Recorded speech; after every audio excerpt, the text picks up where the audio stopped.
Okay, I finished reading Hotter in the Hamptons the other day, and I really, really enjoyed it. Out of all the books that I bought in that 3-book haul last week, this one definitely is the best one. It was Next to Heaven, The Imagined Life, and then Hotter in the Hamptons, and this one's the best one. Once again, I'm in the fridge because the best lighting is literally here, so that's why I'm in the fridge. This is what the book looks like. Spine, the back, and the author's name is Christina Najjar, but she goes by TINX. She's like a blog, I think. Her Instagram, I think it's just TINX as well. This was like the perfect summer. This was the perfect summer book because not only was it in the Hamptons, but it's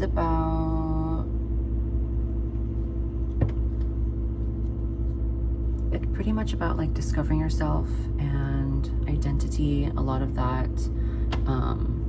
She starts off the book with her life being kind of already in a downward spiral. She says something inappropriate on Instagram Live, forgets that she's on Instagram Live, and a lot of people cancel her. Then she refers to herself as a cancelita, which I thought was funny. And then her life falls apart even more when a journalist who's, I guess millennial, I don't know, 20s, 30s, I don't know, very popular in the journalism world. She interviews Lola, which is the main character, and then after that interview, her life kind of gets even worse, and so it kind of like backfired, and her team drops her, and her boyfriend tells her that they need a break, not like dumping her, but like tells her that they need a break. And then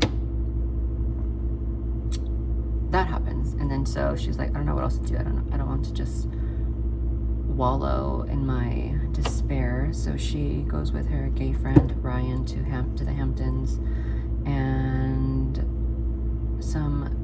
I forgot what was his relationship to that guy, but some guy named Giancarlo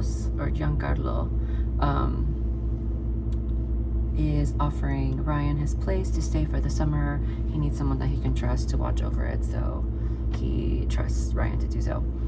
And so, of course, the enemies to lovers that this ended up being. I didn't know that this would be like that.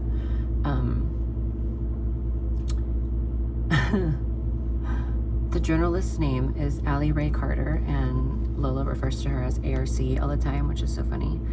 And that's her neighbor and the Hamptons for the summer. And they ended up like making up. You know what I mean when I say that. And so they do that for the whole summer. And then her boyfriend ends up realizing how stupid he was. Lola's boyfriend ends up realizing how stupid he was for wanting a break with her, blah, blah, blah. He didn't want to break up with her. He just wanted a break with her because he wanted kids. She didn't want kids. He wanted to move back to LA.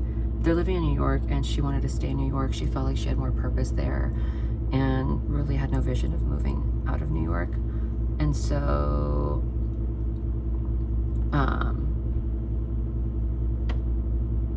she was like, yeah.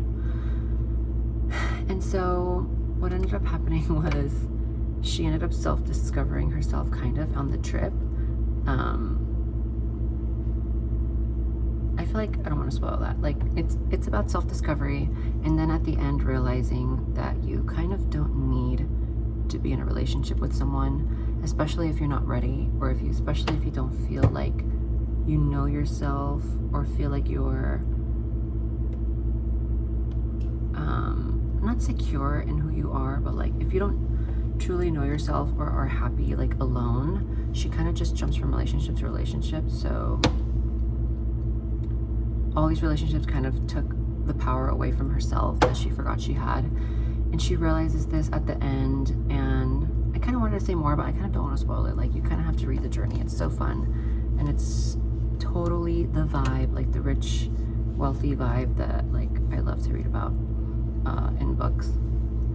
and she just realizes that she's more better off alone for the time being, while she focuses on doing what she loves doing, and that's creating thrifted clothes or used clothes, and making it look better, making it look designer. She's known for making things from Target look like they're from the row, things like that, like how to make a white t-shirt from Target look like it's from the row, something like that. So she makes something normal look designer, and that's kind of her talent.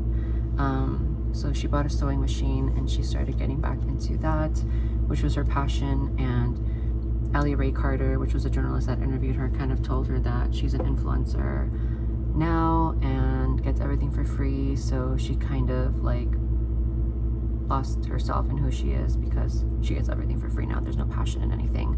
She just posts what they send her and she wears it and that's it. Like, it's boring is what the journalist is saying. But Lola was like, oh yeah, you're right, like I did kind of lose myself. Like, I don't know why